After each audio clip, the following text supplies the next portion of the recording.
Sebuah bangunan pentadbiran Sekolah Menengah Sains Alam Shah Ceras Ibu Negara musnah dalam kebakaran awal pagi tadi. Kejadian mengakibatkan keseluruhan struktur bangunan ranap. Menurut Ketua Balai Bomba dan Penyelamat Bandar Tun Razak Muhammad Azizi Abdullah, pihaknya menerima panggilan kecemasan jam 4.15 pagi. 3 jentera bomba dari Balai Bandar Tun Razak, Hang Tuah dan Ceras dikejarkan ke lokasi.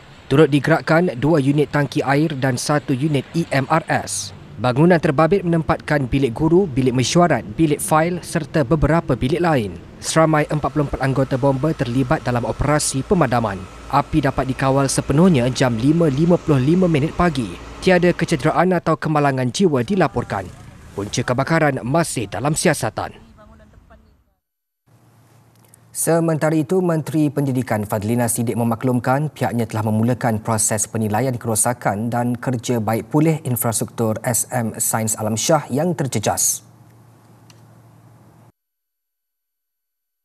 Saya sudah mengarahkan KSU untuk segera menilai, membuat asesmen kerosakan yang berlaku akibat kebakaran tersebut. Jadi kita akan segerakan maknanya bantuan dan juga memastikan sekolah ini dapat berjalan dengan baik dan kondusif untuk anak-anak kita belajar.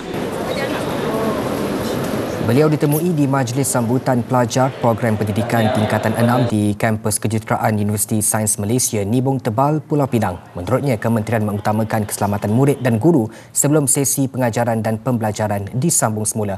Pemeriksaan juga akan dibuat di kawasan berhampiran bangunan terbakar bagi memastikan keselamatannya.